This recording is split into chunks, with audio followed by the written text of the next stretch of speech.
When this is linked to your Xbox, you can just click on your hero and it will tell you your objective and what you need to do to proceed in the level. As you play through the game, you'll actually see your hero walk along the path. One of the things that I think is really cool about this particular app is that if you click on the camera, it will show you what Fable 1 looked like 10 years ago. Oh wow. So it's our way of giving that sort of past and present look in the game. And obviously that was a massive success for Halo, but we felt we should do something slightly different and use the power of smart glass to achieve that. And the great thing about smart glass is it's free. You know, anyone with a smart device, whether that's a tablet or a phone, can very easily just download it and play it straight away. So I'll guide you through some of the other stuff. In this particular quest that we're going to show you, there's chests you click on, it actually just tells you what's in it. So it's also part strategy guide. So anyone who's playing at home, I like the idea that they can set up the map just next to them on the side as they're playing through. They can watch their hero run through the quest, and then whenever they feel like they need just that extra bit of information, they can interact with it. So I'll show you the next bit as well. For anyone that's familiar with Fable, of course the demon door is always really, really important. You can click on the demon door, it actually tells you what you need and what requirements to get in. So we're actually working very closely with Prima on this because we appreciate that some people might just not want the spoilers. Yeah, so we're working with them to work out, how is the best way that we can get this experience to players without entirely spoiling it for them. So I'll show you one of the last really cool things in this. If I go to the boss fight, which you'll see shortly with Twinblade, if you actually look, you can actually see that there's some background story on Twinblade that you actually don't get in the game. You've got a nice bit of concept art of the actual how he looked in Fable 1. And when we get back to the UK next week, when the show is over, once you've had a couple of days rest, exactly. We really want to implement an actual screenshot tool. Cool. So when we started on Fable Anniversary, one of the things I did was I went back and read all the original forums from 2004. I mean, that's the beauty of the internet; it's always permanent, right? And it's always there. It's also the worst thing about the internet. Exactly. So I went through, read it all, and what was amazing was back in 2004, people were taking photos with a camera, sending the film off to get developed, getting the film back, then scanning the photo in, and then with their 56K uploading it. So yeah, I think this could be a really nice feature when we Awesome. get it Well, thank you for showing us the smart glass integration, and I think it's about time we had a look at Fable Anniversary running for the very first time. Yes, this is really exciting for us because we actually haven't shown this off yet. My Twitter feed all week has just been demanding this, so I'm really grateful for you guys sparing the time. Not at all. Thank you very much for bringing it along. So yeah, explain what's going on here in terms of. This is obviously a recreation of the first game. Is this in a graphical sense, mechanically? What have you guys done? It's a full remastering. Obviously, visuals you can see instantly. We've updated absolutely everything: meshes, textures, the whole lot. We've redone all the audio. Russell Shaw, the original composer, is still at Lionhead. He's gone back, remastered everything for surround sound, so it sounds absolutely glorious. Widescreen support. It seems so trivial these days to have widescreen, but back in 2004, it was a pretty big deal. What you can see my colleague here, he's actually opening the chest. He's going to grab a piece of clothing, and now this particular quest was where you first met Teresa. So we felt this was a really appropriate quest to bring to the show because it's a fan favorite. Teresa's obviously a major character. The before and after. And to talk about some of the other things, obviously you can still fart, you can still kick chickens, but now it's in full high definition glory. Just to remind people as well, this is running on a debug unit. This is very early. So the frame rate still can be a little bit choppy at times, but we got plenty of time to look at all that stuff. Really, we just wanted to bring it here and show the Fable fans that one of their favorite games, for some people ever, as we found out this week, is being completely remastered for 360. So what were the biggest requests then from fans in having Fable back? Was it simply so they could just mine achievements on their new console so they could see it in HD? I think a lot of people just sometimes want an excuse to replay one of their favorite games. Sure. I've been really enjoying working on the achievements. We'll be revealing more about those over the next few weeks, but I think one of the things we've done with it that's really exciting is that Fable has always been about good and evil, choice and consequence, and we've tried to actually put that into the achievements. So it sounds a bit weird for now, but I'm trying to tease it a little out there. Good and evil, perhaps. I'll also mention that the save game system is completely new. So the save game system was ropey, let's say at best.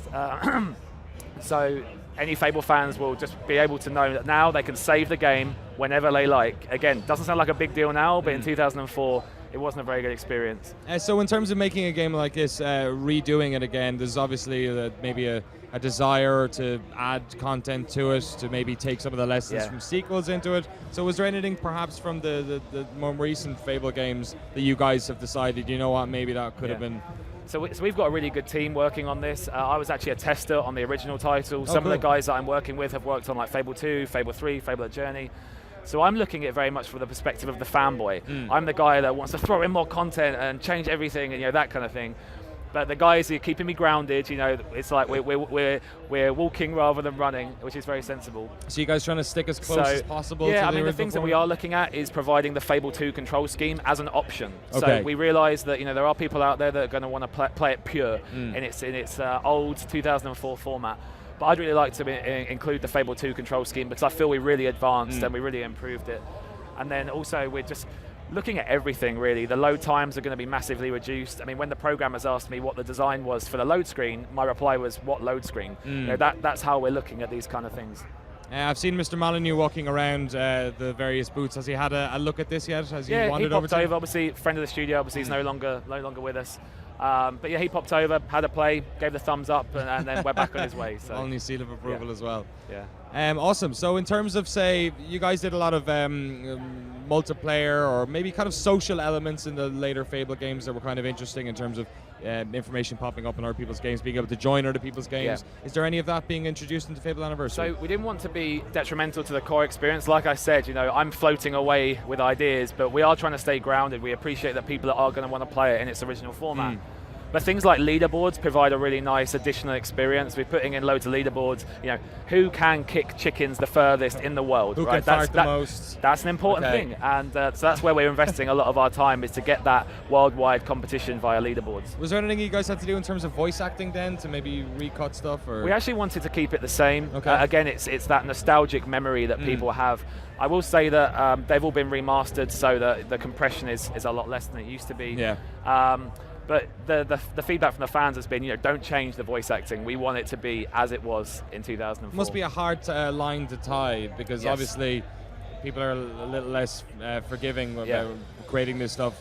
The voice acting, obviously, they can remember that person and they want to keep that character. But then when it comes to the graphics, they're like, do whatever you want, just make it look great. Right. Just as long as it looks pretty. Yeah. So our director, who's actually with us here at the moment, he's very much keen to just make the game look as beautiful as possible. And why not? I mean, we're actually running the game through Unreal, so it's allowed us to have a whole new lighting system. We can have materials for the first time. It's actually a really powerful tool for us to use, and I know that the art team are really enjoying using it. Is there any possibility of being able to swap back to the old Fable art style maybe during the game? Yeah, so one of the things that I briefly showed on the smart glass was the ability to look at Fable 1 as it used to be, and that's how we really want to maintain this past and present feel, because I love smart glass. When I first heard about it, I thought it was an awesome piece of technology, and I love the idea that you can actually click on the screenshot and you can actually hold it side by side. There's no swapping. You can directly compare shot to shot, and I think that's quite a nice little feature. Cool. I'm guessing technically it's probably very difficult. New architecture. And when you think about it, is that a good investment? Because there's so many different things you can invest time in. I mean, personally, I'd rather the game looked better just on its own and stood up on its own, and then we use smart glass to utilize all these extra features. I just want to get at least one question in here. The chat is going absolutely crazy. Most people just asking for the player to fart. But can I ask this one? M&M Stranger has asked the very good question: will there be any extra missions or bonus stuff that weren't in the original? That is a really good question, and like I said, I want to float off and add loads of new stuff, but our priority right now is to make the best Fable Anniversary experience we possibly can. When we finish the project in a few months' time, I'd love to look at DLC. One of the great things about Fable Lost Chapters, initially when it was out on the PC in 2005, we had a huge modding community, and so we can actually look back into the past and see, hey, what was a really popular mod? What can we bring to people through the medium of DLC now? So yeah, keep your eyes peeled. I would love to, the team would love to, but we just don't want to lose focus right now. Cool. Well, Ted, thank you so much for bringing Fable Anniversary here.